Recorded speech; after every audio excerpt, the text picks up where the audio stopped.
Assalamualaikum warahmatullahi wabarakatuh.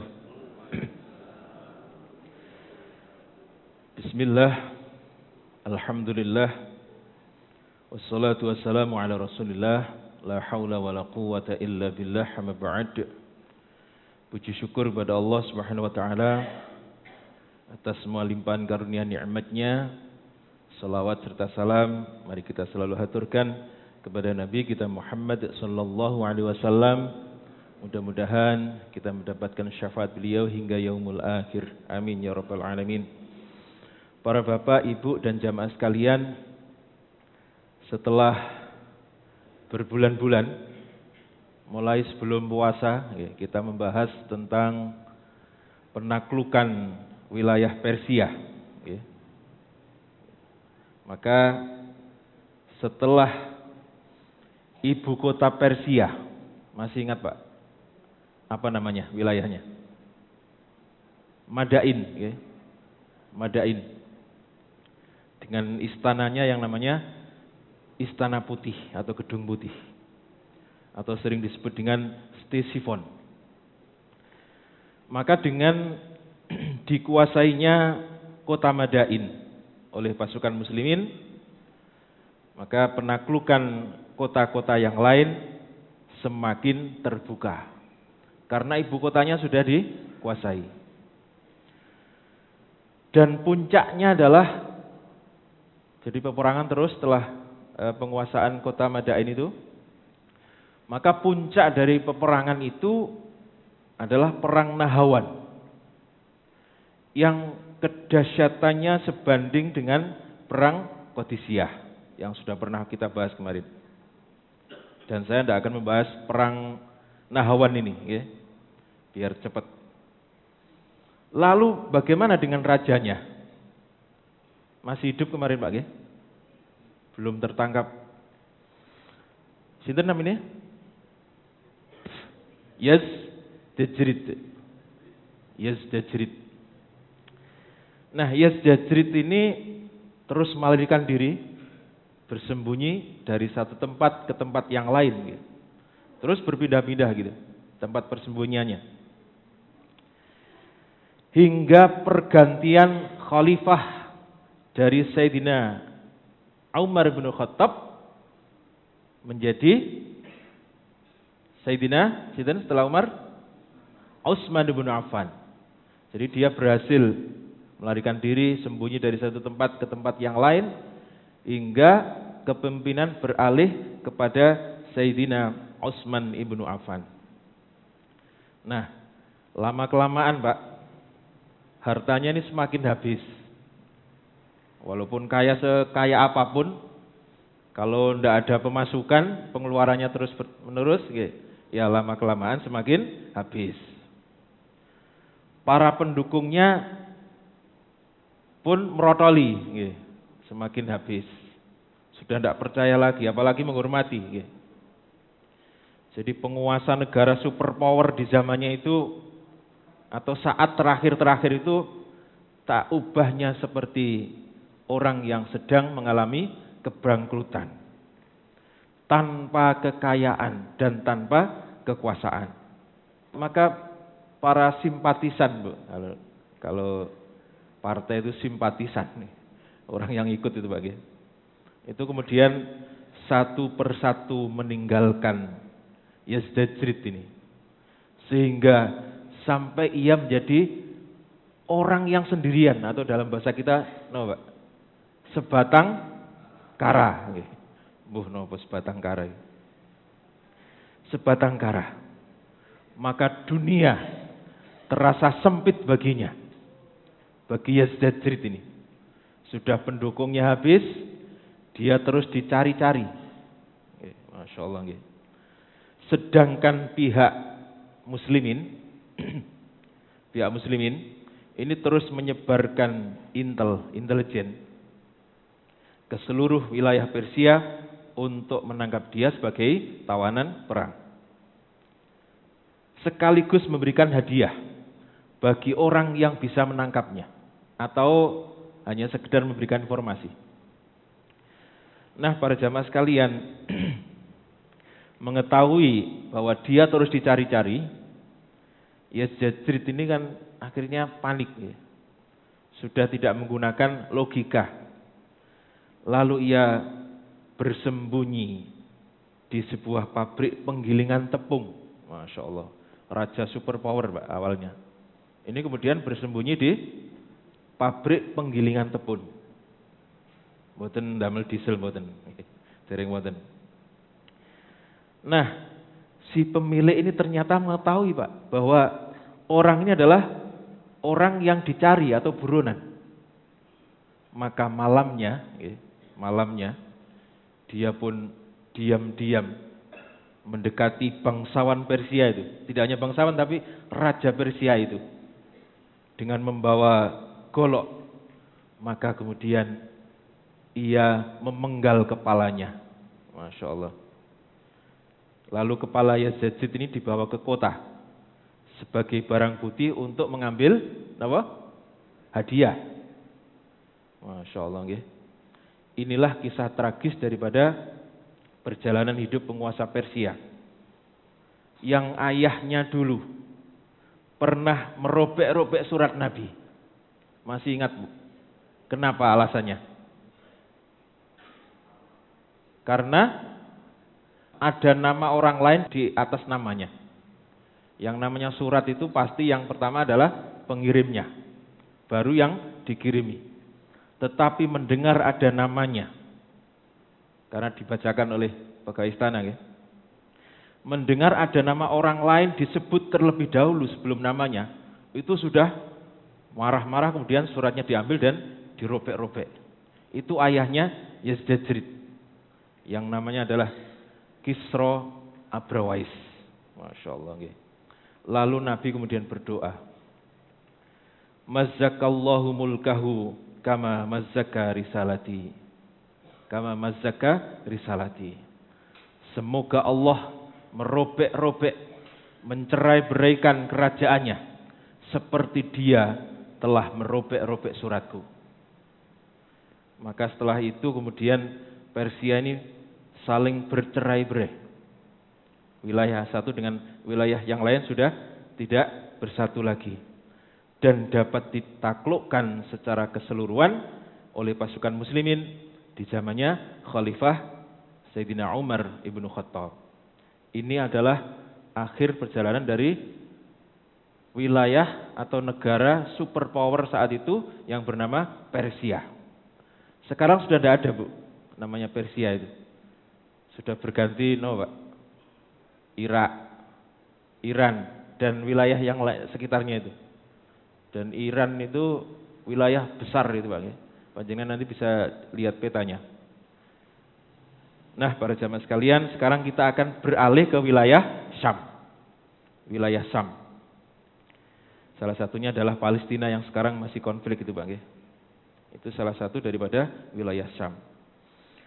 Kita mulai dari surat pertama yang dikirim oleh khalifah yang baru dilantik, yaitu Sayyidina Umar bin Khattab. Jadi kita mundur lagi Pak. Memang penaklukan Syam dan penaklukan Persia itu waktunya hampir bersamaan. Tapi kan tidak mungkin kita bahas loncat-loncat. Satu dulu baru yang lainnya.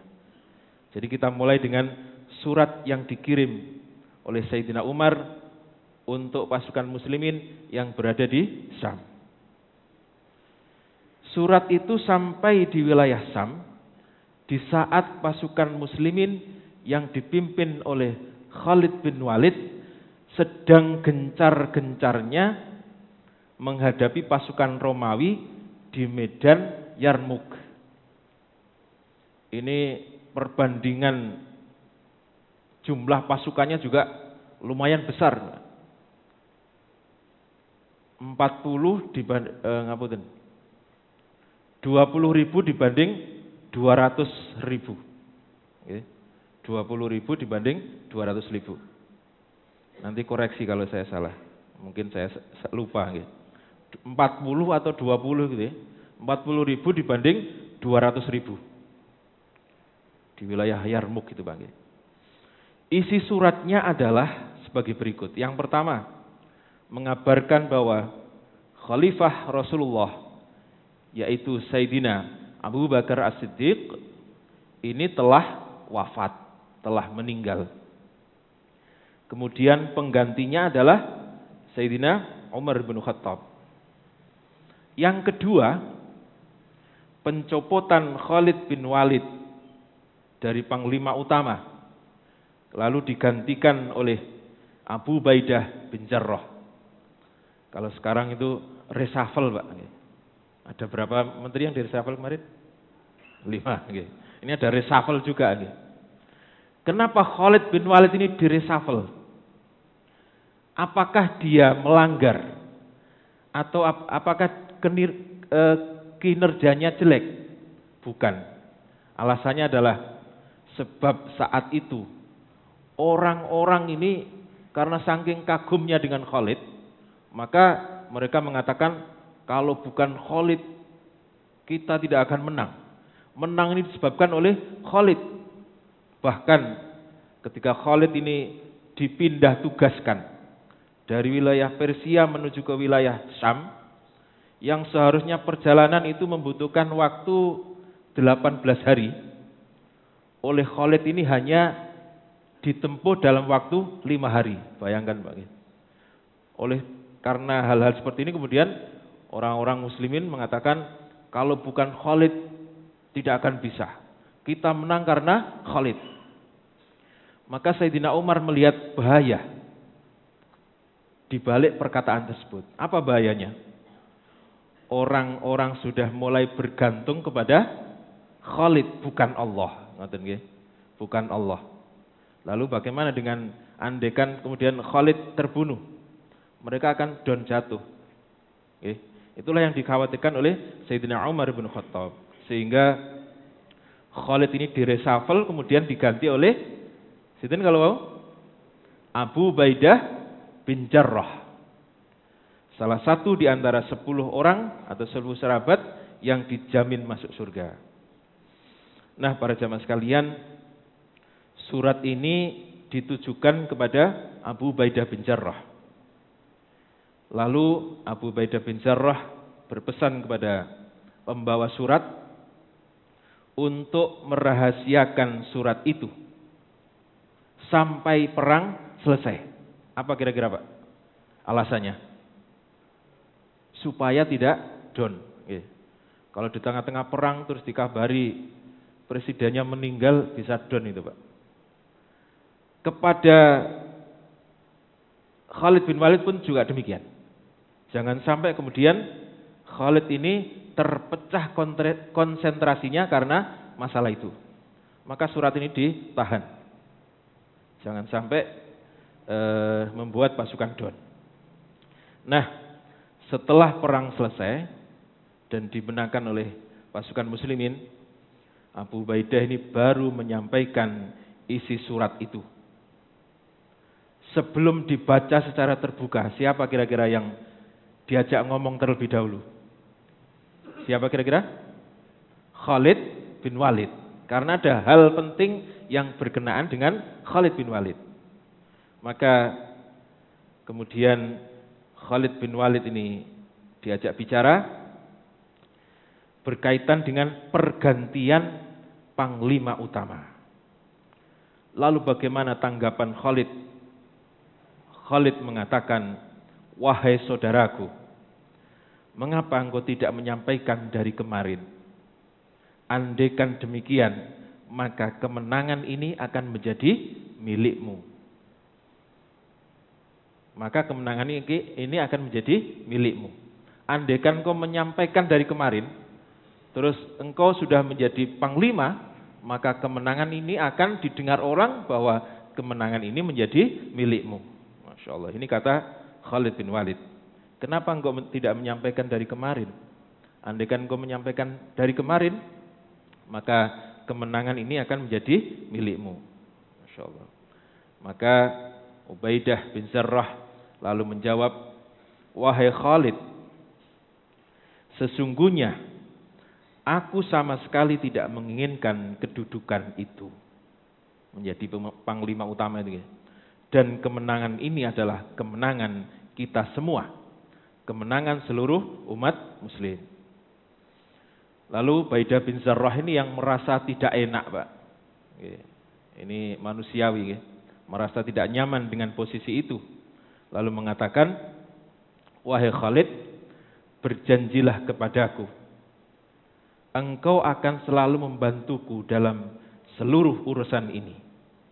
Dan aku tidak akan pernah mengambil keputusan kecuali telah melibatkanmu di dalamnya.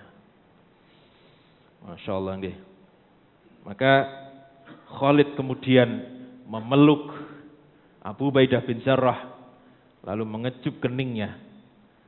Dan kedua panglima ini saling berpelukan sebagai tanda saling setia dan saling membantu dalam semua urusan di wilayah Syam. Lalu kedua panglima ini keluar untuk menyampaikan isi surat yang poin pertama adalah wafatnya Sayyidina Abu Bakar As-Siddiq dan pergantian kepada Sayyidina Umar bin Khattab. Kemudian yang kedua adalah poinnya adalah pergantian panglima utama dari Khalid bin Walid beralih ke Sayyidina Abu Ubaidah bin Jarrah. Masya Allah. Lalu Khalid ini berpidato di depan para pasukan muslimin ini, di depan pasukan muslimin. Segala puji bagi Allah yang telah menentukan kematian bagi Abu Bakar As-Siddiq.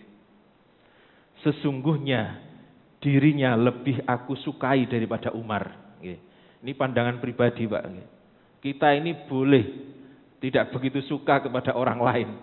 Tetapi kalau sudah misalnya sebenarnya saya tidak milih presiden itu, tapi kok yang jadi itu. Boleh jadi seperti itu. Tetapi kalau sudah jadi ya sudah diterima. Seperti apa yang disampaikan oleh Khalid bin Walid ini. Segala puji bagi Allah yang telah menentukan kematian bagi Abu Bakar As-Siddiq. Sesungguhnya dirinya lebih aku cintai daripada Umar bin Khattab. Dan segala puji bagi Allah yang telah mengangkat Umar sebagai penggantinya. Sesungguhnya Umar tidak lebih aku cintai daripada Abu Bakar. Tetapi akhirnya Allah mewajibkan aku untuk mencintainya. Nah, ini Pak, ini pelajaran luar biasa. Jadi kalau pilihan kita boleh beda. Lalu ternyata yang jadi bukan yang kita pilih. Ya sudah, itu ketentuan Allah. Maka tirulah Sayyidina Khalid bin Walid ini. Sebenarnya saya ini lebih cinta kepada Abu Bakar. Saya tidak begitu suka dengan Umar. Dan itu diucapkan langsung di depan pasukan muslimin. Ya, biar mereka paham juga. Tetapi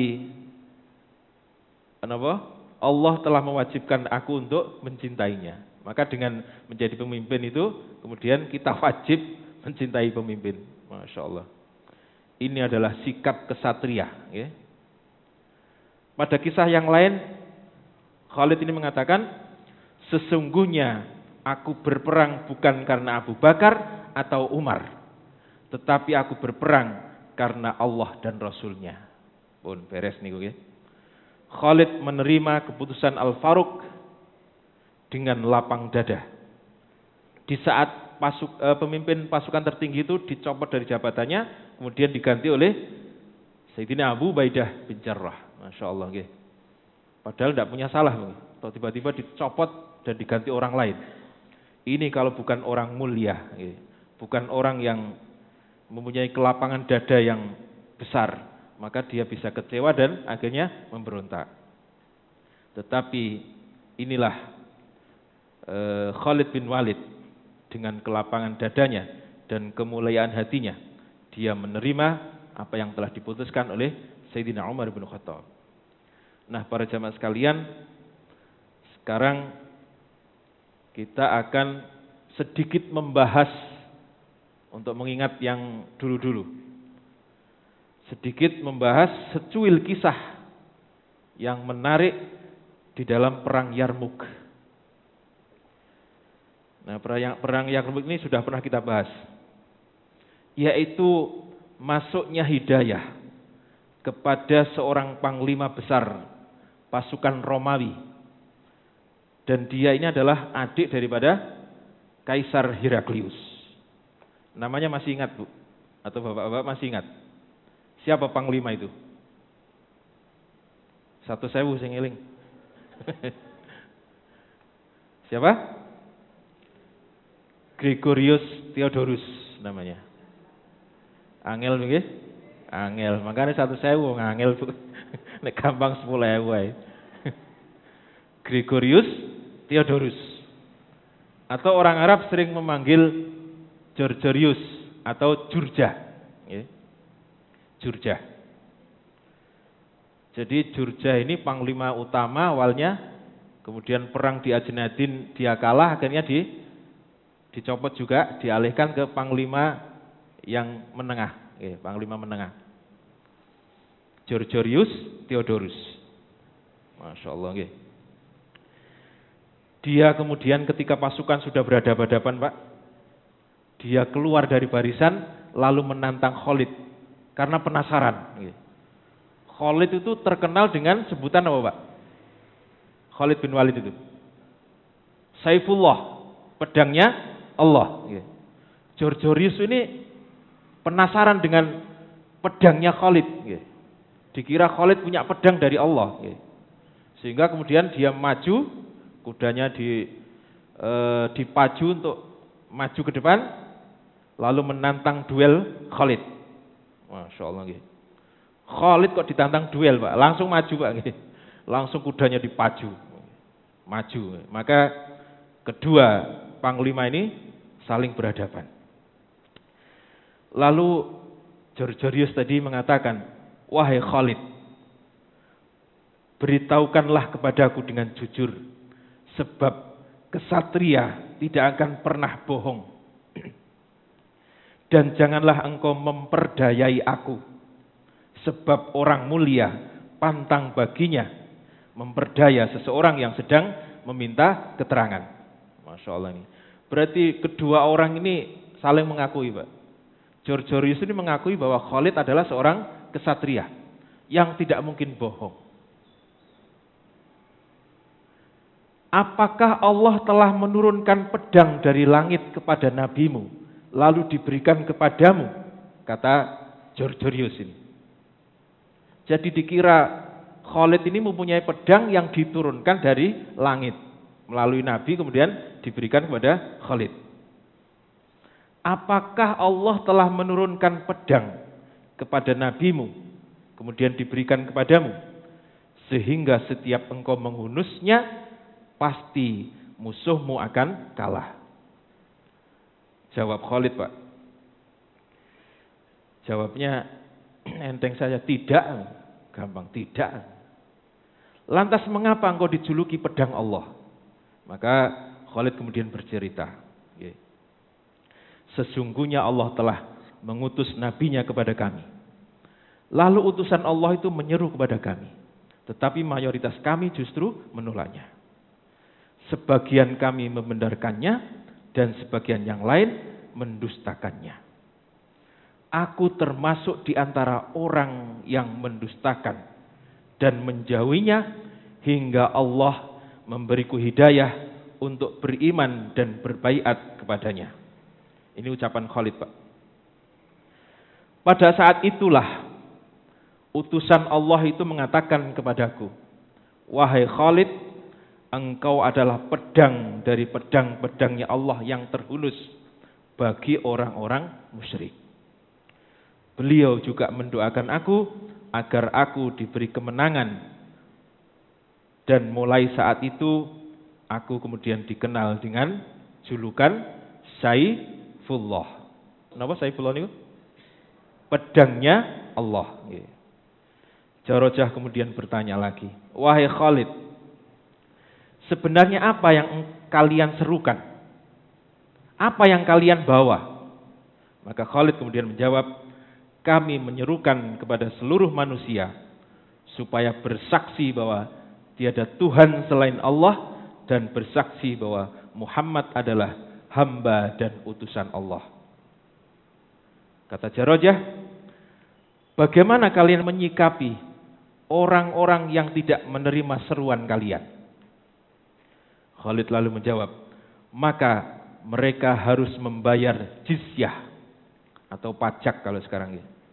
Dan kami akan melindunginya. Jadi pilihan yang pertama apa, Bu? Islam. Yang kedua, kalau tidak mau Islam, bayar pajak. Kalau tidak mau juga maka perang.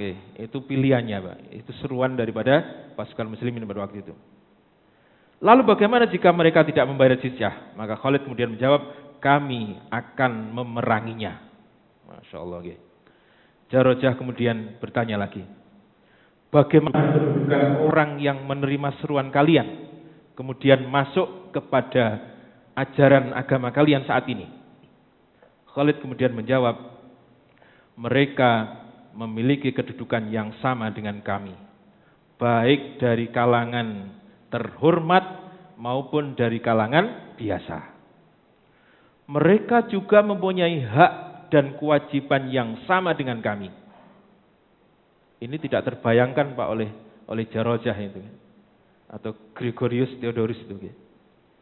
Lalu dia juga bertanya, apakah seseorang yang masuk Islam dalam agama kalian dapat memperoleh pahala yang sama dengan pahala kalian? Lalu Khalid menjawab, benar. Bahkan dia lebih utama dibanding kami. Masya Allah. Bahkan dia lebih utama dibanding kami. Jadi para bapak dan ibu sekalian, kalau ada orang yang mu'alaf, itu bisa-bisa kita ini kalah oleh mereka. Sebab mu'alaf itu kebaikan-kebaikannya tetap dihitung, tetapi kesalahannya diampuni. Masya Allah. Sedangkan kita ini sudah dihitung antara salah dan kebaikan. Antara kesalahan dan kebaikan. Sementara orang yang baru masuk Islam, kebaikan-kebaikannya itu tetap dihitung, tetapi seluruh dosanya terhapus. Maka Khalid mengatakan, benar, bahkan dia lebih utama dibanding kami. Maka Gregorius Theodorus ini semakin penasaran, Pak. Lah kok bisa orang yang baru masuk Islam kok dia justru lebih utama? Semakin penasaran gitu. Tetapi karena sudah jam 5, maka kita lanjutkan pada pertemuan yang akan datang. Demikian, kurang lebihnya mohon maaf, mudah-mudahan manfaat. Wassalamualaikum warahmatullahi wabarakatuh.